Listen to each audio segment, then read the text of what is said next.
అందుకే మన వాళ్ళు అది గానం చేశారు. అక్కడ పాలు ఉన్నాయంటే పాలు తప్ప ఇంకేమీ లేవు. పాలు కాకుండా పక్కన ఇంకేదైనా మజ్జిగ ఉంటే ఇది మజ్జిగ ఇది పాలు అని చెప్తారు. ఉన్నది మొత్తం పాలే అప్పుడు. కాబట్టి దీన్ని సనాతన ధర్మం అన్నారు. అంటే ఇది ప్రపంచం అందరికీ పనికొచ్చేది, నిత్య నూతనమైంది, ఎప్పుడు పుట్టిందో తెలియంది, అనాదిగా ఉన్నటువంటిది, ఎప్పటి వరకు ఉంటుందో తెలియంది. ఇట్లాంటి ఒక డెఫినేషన్స్ మన వాళ్ళు ఇచ్చారు. కానీ మతం స్థాయిలోకి తీసుకుపోలే. మతం స్థాయిగా దీనికి ఎప్పుడు గుర్తింపు వచ్చిందంటే ప్రపంచవ్యాప్తంగా అనేక మతాలు మళ్ళీ పుట్టుకొచ్చినాయి.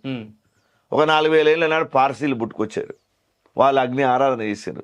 ఇప్పుడు ఇరాన్ అంటే మన ఆర్యన్ శబ్దమే ఇరాన్ ఆర్యన్ నుంచి ఇరాన్ అనే పదం అది యాక్చువల్ అయితే. ఇక్కడ నుంచి వెళ్ళినట్టు అందరూ అంటారు, అక్కడ నుంచి ఇక్కడికి వచ్చినట్టు. మేమేమంటున్నాం అంటే ఇక్కడ నుంచి అక్కడికి పోయినట్టున్నాం. అక్కడ నుంచి ఆర్యులు ఇక్కడికి రాలేదు.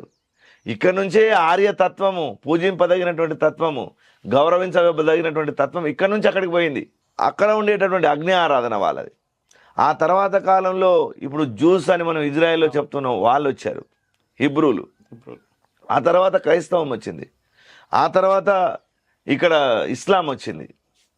దానికన్నా ముందే మన దేశంలో విష్ణువును పూజించేటటువంటి వైష్ణవులు, శాక్తేయులు, గానాపత్యులు, ఈ తర్వాత అనేక రకాల ఆరాధనలు చేసేటటువంటి చిన్న చిన్న ఈ మతం అంటే అభిమతం, మన అభిప్రాయం అని అర్థం యాక్చువల్ అయితే.